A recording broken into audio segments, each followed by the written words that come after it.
నమస్తే. AP TV journalist సత్యం కోసం ధర్మం కోసం నా పేరు కృష్ణంరాజు పివిఆర్.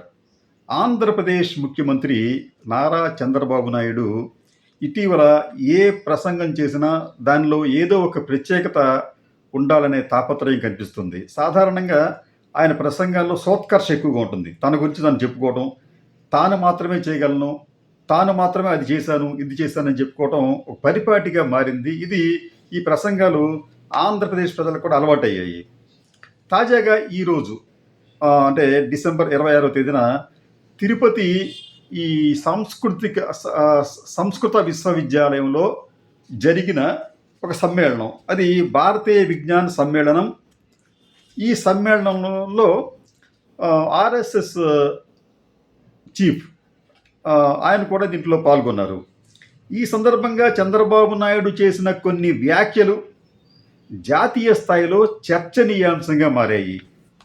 ఎంత చర్చనీయాంశంగా మారాయంటే దీని మీద జాతీయ స్థాయిలో మీడియా కూడా దీని మీద చర్చలు పెట్టేంత స్థాయికి ఆయన చేసిన వ్యాఖ్యలు ఉన్నాయి. ఒక్కసారి మనం ఆయన వ్యాఖ్యల్ని మనం పరిశీలించే ముందు ఒకసారి ఈ టీవీ టైమ్స్ నౌ టీవీలో 26వ తేదీన జరిగిన చర్చ, చంద్రబాబు నాయుడు గారు చేసిన వ్యాఖ్యల మీద. ఇంతకీ ఆయన చేసిన వ్యాఖ్యలు ఏమిటంటే, మన రామాయణ మహాభారతాలు చాలా ఉత్తమమైనవి, దీనికి సంబంధించి మనం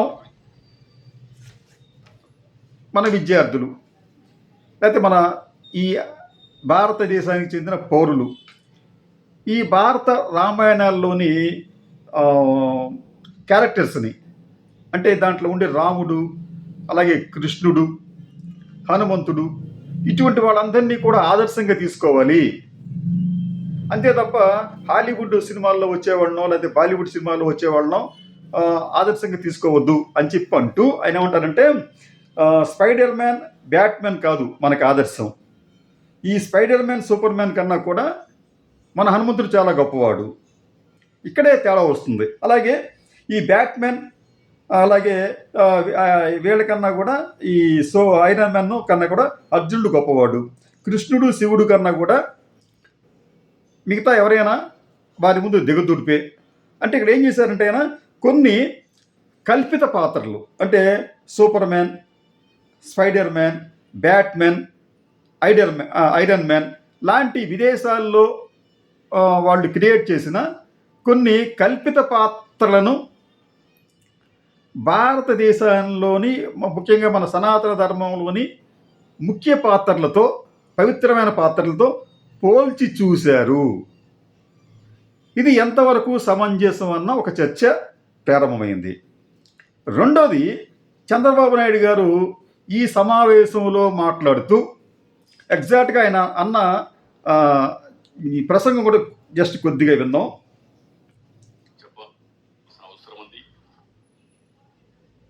చెప్పాల్సిన అవసరం ఉంది.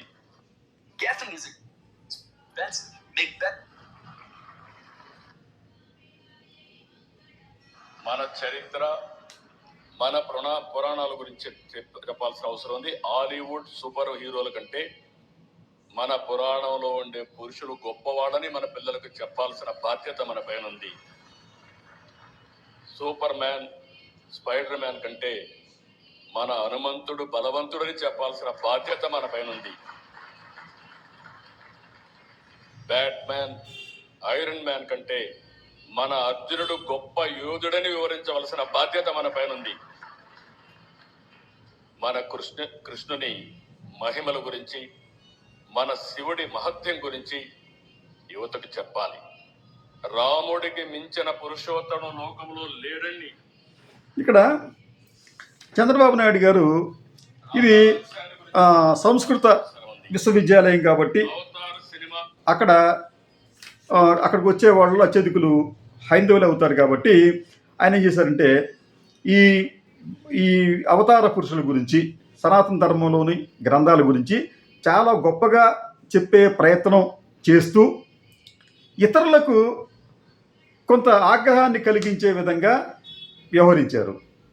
ఇప్పుడు దీనికి సంబంధించి ఇందాక మనం అనుకున్నట్టు ఈ కల్పిత పాత్రలతో ఈ పవిత్రమైన రాముణ్ణి లేకపోతే కృష్ణుణ్ణి, హనుమంతుణ్ణి, శివుణ్ణి వీళ్ళని పోల్చడం ఏమిటని చెప్పి కొంతమంది ప్రశ్నిస్తూ ఉంటే, మరి కొంతమంది ఏమంటున్నారంటే అసలు ఇటువంటి ప్రస్తావన తేవలసిన అవసరం ఏముంటుంది? భారతదేశం అనేది ఒక లౌకిక రాజ్యం అయినప్పుడు, ఇతర మతాలు కూడా దీంట్లో ఉన్నప్పుడు, చంద్రబాబు నాయుడు కేవలం ఈ సనాతన ధర్మానికి చెందిన ఈ ముఖ్యమైన ఆరాధకులను మాత్రమే ఎందుకు ప్రస్తావిస్తున్నారు అనేది ఒకటి. రెండోది, ఈ క్రైస్తవులు అలాగే ఈ ముస్లిం వర్గాలకు చెందిన మేధావులు ఒక కొత్త వాదన లేవనెత్తారు. వాళ్ళు ఏమంటారంటే, మీరు చెప్పాలనుకుంటే ఇది రాముడు, లక్ష్మణుడు, కృష్ణుడు, శివుడు, హనుమంతుడు వీళ్ళందరూ గొప్పవాళ్లే, మేము కాదంటలేదు. కానీ మా మతాల్లో కూడా జీసస్ క్రైస్ట్ కావచ్చు, లేకపోతే అల్లా కావచ్చు, అలాగే గౌతమ బుద్ధుడు కూడా కావచ్చు, ఇటువంటి వాళ్ళు కూడా చాలా గొప్ప విషయాలు చెప్పారు సమాజానికి ఉపయోగపడే విధంగా. వీళ్ళు కూడా నేటి తరానికి ఇన్స్పైర్ అవుతారు. మరి వాళ్ళ గురించి మీరు ఎందుకు ప్రస్తావించటం లేదు అన్నది వీళ్ళ యొక్క ప్రధానమైన ప్రశ్న.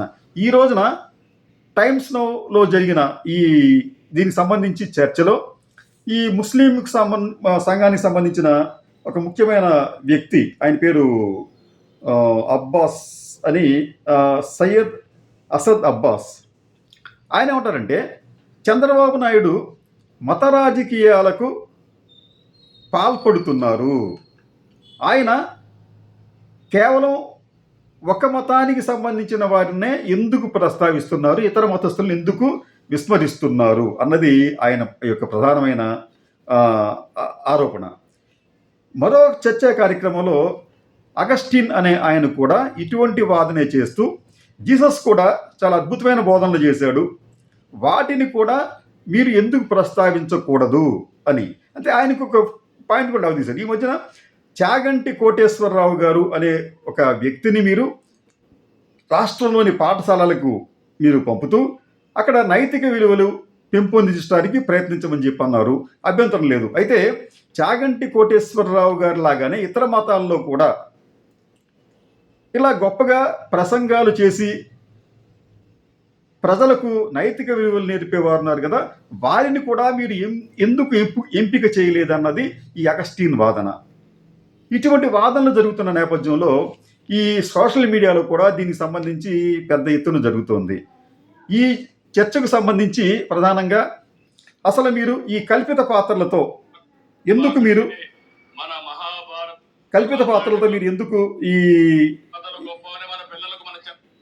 ఎందుకు మీరు చెప్తున్నారు అని చెప్పి చాలామంది ప్రశ్నిస్తున్నారు.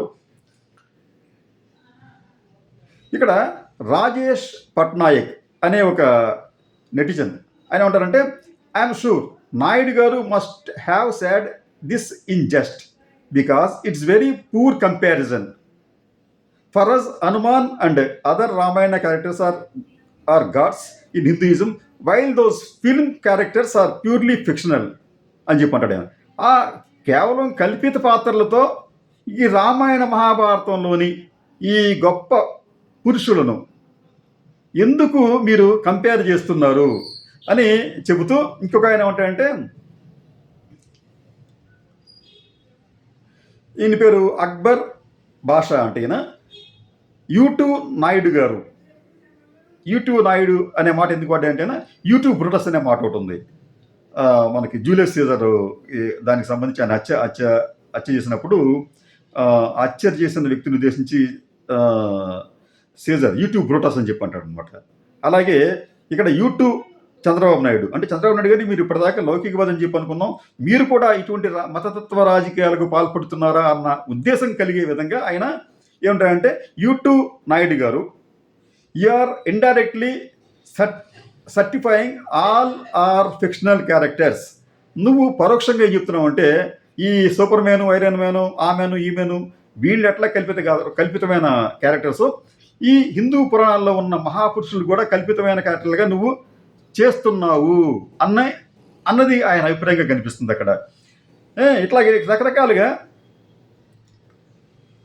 ఇక్కడ ఇంకొకనైతే మరింత సర్కాస్టిక్గా ఏమంటాడంటే, గ్రీన్ బాయ్ అనే అతను Pushpak vimans are better than Boeings and Airbuses. Chandrababu Naidu గారు మన పురాణాల్లో చెప్పిన పుష్పక విమానాలు ఉన్నాయి కదా, అవి ఇప్పుడున్న బోయింగ్లు ఎయిర్ బస్సుల కన్నా కూడా చాలా గొప్పవి అని కూడా చెప్పండి అనే ఉద్దేశంతో ఆయన అటువంటి కామెంట్ చేశాడు. ఇట్లాగేమవుతుందంటే జాతీయ స్థాయిలో ఒక మీటింగ్లో మనం మాట్లాడేటప్పుడు చంద్రబాబు నాయుడు లాంటి వ్యక్తి ఏ మాట్లాడినా అది వార్త అవుతున్న నేపథ్యంలో ఆయన మరింత ఆచితూచి మాట్లాడవలసిన అవసరం ఉంటుంది.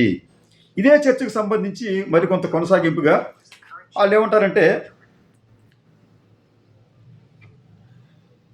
దానికి సంబంధించి ఇప్పుడు ఆంధ్రప్రదేశ్లో ఇమాములకి అలాగే పాస్టర్లకి బ్రాహ్మిన్స్కి అంటే పూజారులకు కూడా ఈ ప్రభుత్వం నెలవారీ డబ్బులు ఇస్తుందని చెప్పి చంద్రబాబు నాయుడు గొప్పగా చెప్పుకుంటున్నారు. అయితే దీనికి సంబంధించి ఈ జరిగిన చర్చలో మీకు ఇంత చెప్పిన ఈ సయ్యద్ అసద్ అబ్బాస్ అని ఏమంటాడంటే, మీరు కొత్తగా ఇవ్వటం ఏమిటి ఈ పెన్షన్లు అనేవి, గతంలో మీకు వైఎస్ జగన్మోహన్ రెడ్డి గారు కూడా ఇచ్చాడు కదా, దాన్నే మీరు కొనసాగిస్తున్నారని చెప్పి మాట్లాడాడు. దీనికి సంబంధించి దీపక్ రెడ్డి అంటే తెలుగుదేశం పార్టీ అధికార ప్రతినిధి, గతంలో ఆయన వార్ రూమ్ లోకేష్ లాంటి మాటలు మాట్లాడి అపఖ్యాతి పాలైన దీపక్ రెడ్డి, ఆయన కూడా ఏమంటాడంటే మీ చంద్రబాబు నాయుడు గారిని మీరు తక్కువ చేసే విధంగా మాట్లాడుతున్నారు. ఆయన జాతీయ స్థాయి నాయకుడైన, గత ఎన్నికల్లో ఆయనకి ముస్లిమ్స్ అందరూ కూడా సపోర్ట్ చేశారు, మీరు ఇట్లా మాట్లాడటం బాగాలేదని చెప్పి కొంత ఆగ్రహం వ్యక్తం చేస్తే, దానికి ఈ సయ్యద్ అసద్ అబ్బాస్ రిప్లై ఏమి ఇచ్చాడంటే, ఈ ముస్లిమ్స్ ఇవాళ మీకు సపోర్ట్ చేయొచ్చు, కానీ అంతకుముందు ఎన్నికల్లో మీరంతా కూడా జగన్మోహన్ రెడ్డికి సపోర్ట్ చేశారు కదా, మరి దానికి మీరే ఉంటారని చెప్పి అడిగితే దగ్గర సమాధానం లేదు. అంటే ఇక్కడ చంద్రబాబు నాయుడు గారు చేసిన కొన్ని వ్యాఖ్యలు, ముఖ్యంగా ఈ కల్పిత పాత్రలతో ఈ పురాణ పురుషులను పోల్చిన విధానం అనేది చాలామంది హిందువులు కూడా దాన్ని జీర్ణించుకోలేకపోతున్నారు. మరికొందరైతే ఏమంటున్నారంటే, అనపాలజిస్టిక్ సనాతని అని చెప్పి గొప్పగా చెప్పుకున్న పవన్ కళ్యాణ్, అటువంటి ఈ పవన్ కళ్యాణ్ అటువంటి మాటలతో కాషాయ వస్త్రాలు ధరించి జాతీయ స్థాయిలో హిందూవాదానికి ఒక ఛాంపియన్గా ఆయన కొంత పేరు ప్రతిష్టలు తెచ్చుకున్న నేపథ్యంలో చంద్రబాబు నాయుడు గారు కూడా ఆయనతో పోటీ పడే ఉద్దేశంతో నేడు ఇటువంటి మాటలు మాట్లాడి ఉంటారు అన్నది వారి యొక్క ఆలోచన, వారి యొక్క అభియోగం. అంటే ఒక పక్కన ఇదే సమావేశంలో ఆర్ఎస్ఎస్ చీఫ్ భగవత్ గారు ఉన్నారు. రెండోది, ఈ ప్రస్తుతం ఏపీలో కూటమి ప్రభుత్వం ఎన్డీఏ కూటమిలో ఉంది, ఎన్డీఏ గ్రూపులో ఉంది. ఈ ఎన్డీఏ గ్రూప్ అనేది ముఖ్యంగా భారతీయ జనతా పార్టీ నాయకత్వాన్ని నడుస్తుంది. ఈ భారతీయ జనతా పార్టీ అనేది ఆర్ఎస్ఎస్ కన్సర్న్లో ఉంటుంది. కాబట్టి మనం దీంతో పాటు ఈ గ్రూపులో మనం మరింత కాలం కొనసాగాలి అంటే మనం కూడా హిందుత్వ జెండాను ఎత్తుకుంటే బాగుంటుందేమోనన్న భావన బహుశా చంద్రబాబు నాయుడులో ఉండి ఉండవచ్చు అనేది కొందరి ఆలోచన. మరో ముఖ్యమైన విషయం ఏంటంటే, జగన్మోహన్ రెడ్డిని తట్టుకోవడానికి చంద్రబాబు నాయుడికి కానీ, పవన్కి కానీ, లోకేష్కి కానీ వారి శక్తులు యుక్తులు చాలటం లేదు. కాబట్టి జగన్మోహన్ రెడ్డిని ఎదుర్కోవడానికి మనం హిందుత్వ ఎజెండాను మనం ముందుకు తీసుకువచ్చి అతనిని మనం అడ్డుకట్ట వేయటానికి ప్రయత్నించాలి అనే భావనతో ఈ చంద్రబాబు నాయుడు ఉండి ఉండవచ్చునన్న భావన కూడా కొంతమంది నెటిజన్లు వ్యక్తం చేస్తున్నారు. వారి భావనలు ఎలా ఉన్నా ఏమైనా చంద్రబాబు నాయుడు గారు ఈరోజు ఈ సంస్కృత విశ్వవిద్యాలయంలో చేసిన వ్యాఖ్యలు జాతీయ స్థాయిలో చర్చకు, కొంత రచ్చకు కూడా కారణమయ్యాయి.